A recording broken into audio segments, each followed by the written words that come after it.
નમસ્કાર. દિવસભરના તાજા સમાચારોમાં તમારું સ્વાગત છે. તમારી સાથે હું છું પિનલગીરી ગોસ્વામી. સમાચારો વિસ્તારથી જાણીએ એ પહેલા મહત્વના સમાચારો ઉપર એક નજર. સુરતમાં જોવા મળ્યો પૈસાનો પાવર.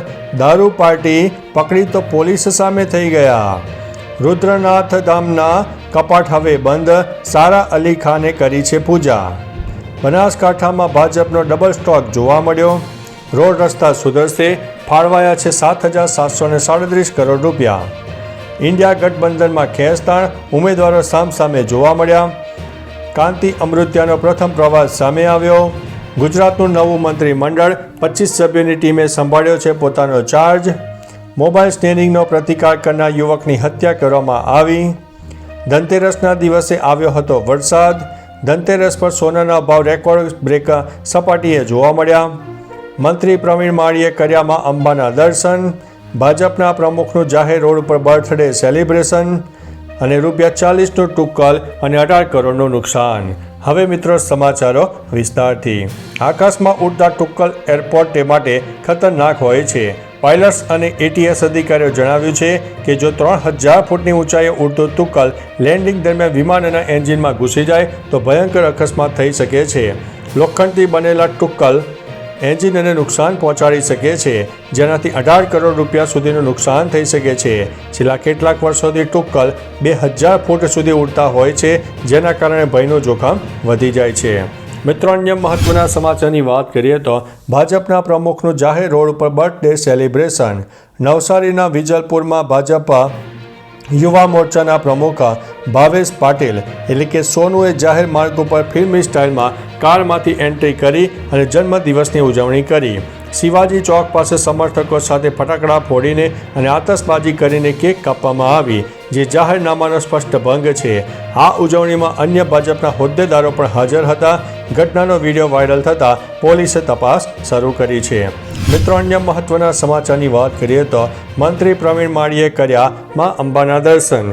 ગુજરાત સરકારે મંત્રી પદ પર પ્રવીણ માળીને નિમણૂક કરી છે. તેમણે મંત્રી પદનો કાર્યભાર સંભાળ્યો અને ત્યારબાદ અંબાજી ખાતે માં અંબાના દર્શન કર્યા. મંત્રી પ્રવીણભાઈ માળીએ રાજ્યની શાંતિ, સમૃદ્ધિ, સુખાકારી માટે પ્રાર્થના કરી. વિકસિત ભારત 2047ના સ્વપ્નને સાકાર કરવા માટે સૌ સાથે મળીને કાર્ય કરવાની અપીલ પણ પ્રવીણ માળીએ કરી છે. મિત્રો, અન્ય મહત્વના સમાચારની વાત કરીએ તો ધનતેરસ પર સોનાના ભાવ રેકોર્ડ બ્રેક સપાટીએ પહોંચ્યા. આ ધનતેરસે સોનાના ભાવ ગત વર્ષની સરખામણીમાં 60%થી વધુ વધીને 1,34,000 પ્રતિ 10 ગ્રામની ઐતિહાસિક સપાટીએ પહોંચી ગયા છે. ગયા વર્ષે 24 કેરેટ સોનાનો ભાવ 80,510 રૂપિયા હતો. આ તોતિંગ ઉછાળો સોનાના રોકાણનો સૌથી સફળ વિકલ્પ સાબિત કરે છે. શેરબજારના રિટર્ન સામે ગોલ્ડનું રિટર્ન 55%થી વધુ રહ્યું છે. વૈશ્વિક અનિશ્ચિતતા અને સેન્ટ્રલ બેન્કોની ખરીદીને કારણે કિંમતો સતત વધી રહી છે. મિત્રો, અન્ય મહત્વના સમાચારની વાત કરીએ તો ધનતેરસના દિવસે આવ્યો વરસાદ.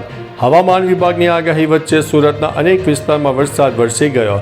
વાતાવરણમાં અચાનક પલટો આવ્યા બાદ ભારે પવન સાથે વરસાદ વરસ્યો. સુરતના વેસુ વિસ્તાર સહિત અનેક વિસ્તારમાં વરસાદ વરસી ગયો. મિત્રો, અન્ય મહત્વના સમાચારની વાત કરીએ તો મોબાઈલ સ્નેચિંગનો પ્રતિકાર કરનાર યુવકની હત્યા. સુરતના ડિંડોલી વિસ્તારમાં મોબાઈલ લૂંટનો પ્રતિકાર કરનાર 19 વર્ષીય યુવાન દિલીપ જમાદારની હત્યા કરવામાં આવી છે. આ ઘટનાથી રોષે ભરેલા પરિવારજનોએ પોસ્ટમોર્ટમ માટે લઈ જવાતા મૃતદેહનો ઇનકાર કરીને પોલીસનો વિરોધ કર્યો. તંગદિલીભર્યા માહોલમાં ભીડમાંથી પોલીસે ઘેરાવ કરીને પથ્થરમારો કરતા એક પોલીસકર્મી ઘાયલ થયા હતા. પોલીસે આરોપીને પકડવાની તજવીજ હાથ ધરી છે. મિત્રો, અન્ય મહત્વના સમાચારની વાત કરીએ તો ગુજરાતનું નવું મંત્રીમંડળ 25 સભ્યોની ટીમે સંભાળ્યો છે પોતાનો ચાર્જ.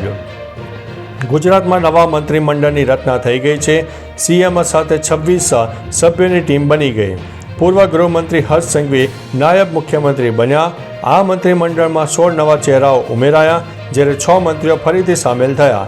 ખાસ કરીને જીતુ વાઘાણી, નરેશ પટેલ અને ઈશ્વરસિંહ પટેલને ફરી મંત્રીપદ મળ્યું છે, જે અગાઉ રૂપાણી સરકારમાં હતા. નવા મંત્રીમંડળમાં પ્રદેશ અને સમાજનું સંતુલન જાળવવાનો પ્રયાસ સ્પષ્ટ દેખાઈ રહ્યો છે.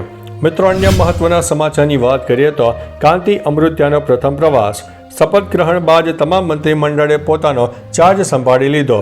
તેવામાં ફરી એકવાર ચાર્જ સંભાળતી સાથે જ શ્રમ અને રોજગાર મંત્રી શ્રી કાંતિભાઈ અમૃતિયા ચર્ચામાં આવ્યા છે, જેનો એક વિડીયો સોશિયલ મીડિયામાં વાયરલ થયો છે. વિડીયોમાં તેઓ કેદીઓને કહી રહ્યા છે કે ઘરે જઈને હવે કોઈ દિવસ આવવું ન પડે તેવું કરજો, પરિવારને સાચવજો. સોશિયલ મીડિયા અનુસાર કાંતિ અમૃતિયાએ ચાર્જ સંભાળ્યા બાદનો તેમનો આ પ્રથમ પ્રવાસ જોવા મળ્યો છે. મિત્રો, અન્ય મહત્વના સમાચારની વાત કરીએ તો ઇન્ડિયા ગઠબંધનમાં ખેંચતાણ, ઉમેદવારો સામસામે જોવા મળ્યા. બિહાર વિધાનસભાની પ્રથમ તબક્કાની ચૂંટણી માટે નામાંકન પૂર્ણ થતાં છતાં ઇન્ડિયા ગઠબંધનમાં બેઠકોની વહેંચણીનો વિવાદ અત્યારે યથાવત છે. મહાગઠબંધનના મુખ્ય પક્ષો કોંગ્રેસ, આરજેડી, સીપીઆઈ અને વીઆઈપી એ 10 બેઠકો એકબીજાની સામે ઉમેદવારો ઊભા રાખ્યા છે, જેનાથી ગઠબંધનમાં ખેંચતાણ વધી છે. કોંગ્રેસ અને આરજેડીએ 5 બેઠકો પર ઉમેદવારો ઊભા રાખ્યા છે. વીઆઈપી વડા મુકેશ સાહનીએ પોતે ચૂંટણી નહીં લડવાની પણ જાહેરાત કરી છે. મિત્રો, અન્ય મહત્વના સમાચારની વાત કરીએ તો રોડ રસ્તા સુધરશે, ફાળવવામાં આવ્યા છે 7,737 કરોડ રૂપિયા. સીએમ ભૂપેન્દ્ર પટેલે રોડ ઇન્ફ્રાસ્ટ્રક્ચરને નવું બળ આપવા માટે રાજ્યમાં પરિવહનની સુવિધા વધારવા માટે માર્ગ મકાન વિભાગને વિવિધ યોજનાઓ હેઠળ કુલ 7,737 કરોડ ફાળવ્યા છે. મુખ્યમંત્રીએ ભારે ટ્રાફિક ધરાવતા માર્ગોને વધુ સરળ બનાવવા માટે 809 કિલોમીટર લંબાઈના 9 ગરવી ગુજરાત હાઈસ્પીડ કોરિડોર માટે 5,576 કરોડ રૂપિયા મંજૂર કર્યા છે. આ પહેલેથી રાજ્યના છેવાડાના વિસ્તારો સુધી મજબૂત અને સલામત માર્ગોનું નેટવર્ક પહોંચશે. મિત્રો, અન્ય મહત્વના સમાચારની વાત કરીએ તો બનાસકાંઠામાં ભાજપનો ડબલ સ્ટોક. ભાજપે કોંગ્રેસના ગઢ ગણાતા બનાસકાંઠા અને વાવ થરાદ જિલ્લામાંથી 2 યુવા ધારાસભ્યોને મંત્રીમંડળમાં સ્થાન આપીને માસ્ટર સ્ટ્રોક માર્યો છે. ડીસાના ધારાસભ્ય પ્રવીણ માળીએ વાહન વ્યવહાર અને જળ સંપત્તિ વિભાગ, જ્યારે વાવ થરાદના સ્વરૂપજી ઠાકોરને ખાદી ગ્રામ ઉદ્યોગ વિભાગ સોંપાયો છે. આ પગલું કોંગ્રેસના સાંસદ જ્ઞાનીબેન ઠાકોરનું વર્ચસ્વ ઘટાડીને અને ઠાકોર સમાજમાં ભાજપને મજબૂત કરવાની વ્યૂહરચના છે. મિત્રો, અન્ય મહત્વના સમાચારની વાત કરીએ તો રુદ્રનાથ ધામના કપાટ બંધ, સારા અલી ખાને કરી છે પૂજા. ચમોલીમાં આવેલા ચતુર્થ કેદાર રુદ્રનાથ ધામના કપાટ 17 ઓક્ટોબરે વિધિ વિધાન સાથે શીતકાળ માટે બંધ કરવામાં આવ્યા. આ અવસરે બોલિવૂડ અભિનેત્રી સારા અલી ખાન સહિત અનેક શ્રદ્ધાળુઓ હાજર રહ્યા હતા. કપાટ બંધ થયા બાદ ભગવાન રુદ્રનાથની ચલ વિગ્રહ ઉત્સવ દોડી તેમના શીતકાલીન ગાદી સ્થળ ગોપીનાથ મંદિર ગોપેશ્વર માટે રવાના થઈ. હવે આગામી 6 મહિના સુધી પૂજા અર્ચના ગોપીનાથ મંદિરમાં થતી રહેશે.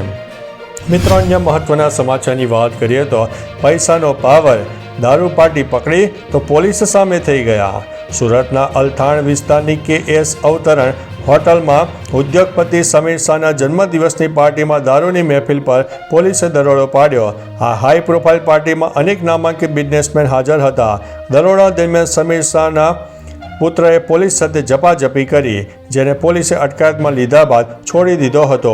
પોલીસે દારૂ ભરેલી કાર અને હોટલના DVR પણ જપ્ત કર્યા છે. તો ચાલો મિત્રો, ફરીથી દેશ અને દુનિયાના સુપરફાસ્ટ સમાચાર લઈને મળતા રહીશો. ત્યાં સુધી અમને રજા આપશો. નમસ્તે.